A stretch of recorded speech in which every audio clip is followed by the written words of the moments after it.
आप देख रहे हैं इंडिया टाउन न्यूज, भारत की बात। नमस्कार, मैं हूं कमर गौस और आप देख रहे हैं इंडिया टाउन न्यूज। आज की सबसे बड़ी और अहम खबर, छत्तीसगढ़ में मंत्रिमंडल विस्तार एक बार फिर टल गया है। जी हां, मुख्यमंत्री विष्णुदेव साय के कैबिनेट में फेरबदल की अटकलें तेज थी, लेकिन एक बार फिर राजनीतिक सहमति न बन पाने के चलते ये विस्तार अब 18 अप्रैल तक के लिए टाल दिया गया है। सूत्रों की माने तो केंद्रीय नेतृत्व अब इस पूरे फैसले पर आखिरी मोहर लगाएगा। हालांकि दो नाम, अमर अग्रवाल और गजेंद्र यादव, लगभग तय माने जा रहे हैं, लेकिन तीसरे चेहरे को लेकर बीजेपी के भीतर घमासान मचा हुआ है। क्या पुरेंद्र मिश्रा लेंगे तीसरी कुर्सी या फिर आखिरी वक्त में कोई नया नाम उभरेगा? तो क्या फिर से दिल्ली से आएगा फैसला? क्या प्रदेश के नेताओं की नहीं बन रही आपसी सहमति और अब जब 18 अप्रैल की तारीख सामने आ रही है, क्या तब साय कैबिनेट की तस्वीर साफ होगी? इन सभी सवालों का जवाब और अंदर की पूरी कहानी आज हम आपको दिखाएंगे, तो जुड़े रहिए हमारे साथ और देखिए ये खास रिपोर्ट।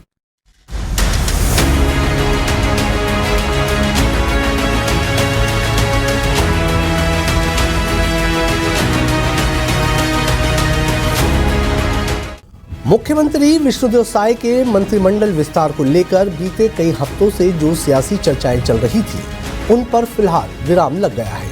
सूत्रों के हवाले से जानकारी मिल रही है कि अब ये विस्तार 18 अप्रैल के बाद ही संभव हो पाएगा। आपको बता दें कि मुख्यमंत्री साय ने 2 दिन पहले ही एक बयान में कहा था कि कैबिनेट विस्तार कभी भी हो सकता है। राजभवन भी पूरी तरह तैयार था, लेकिन अब खबर सामने आ रही है कि इस पर अंतिम मोहर भारतीय जनता पार्टी के केंद्रीय नेतृत्व द्वारा ही लगेगी।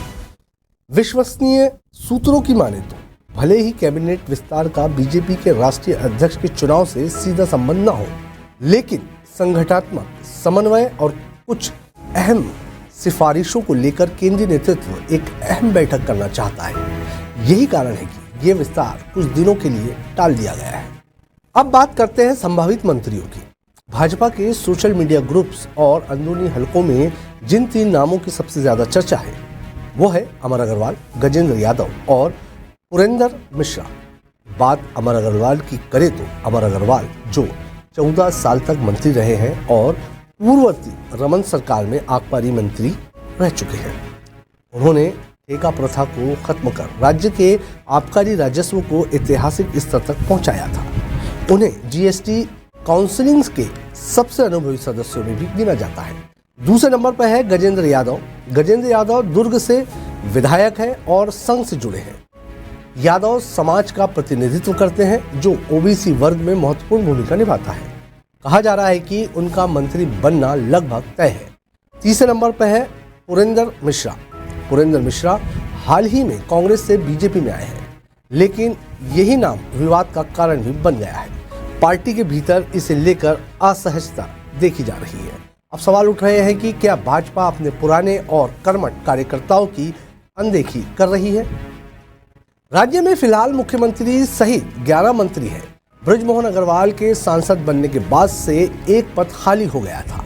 हरियाणा मॉडल लागू होने के बाद कुल मंत्रियों की संख्या बढ़कर 14 हो सकती है। ऐसे में 3 नए चेहरों की एंट्री तय मानी जा रही थी। अब सवाल यह है कि आखिर ये विस्तार 18 अप्रैल तक क्यों टला? क्या तीसरे नाम पर पार्टी के भीतर सहमति नहीं बन पाई है?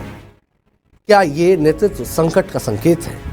और सबसे अहम, क्या ये देरी सरकार की कार्य क्षमता पर असर डालेगी? फिलहाल इन सवालों के जवाब भविष्य के गर्भ में छिपे हैं, लेकिन इतना तय है कि आने वाले दिनों में छत्तीसगढ़ की सियासत में हलचल तेज होने वाली है। हम आपको अपडेट करते रहेंगे। आप बने रहिए इंडिया टाउन न्यूज के साथ और देखते रहिए इंडिया टाउन न्यूज, भारत की बात। नमस्कार।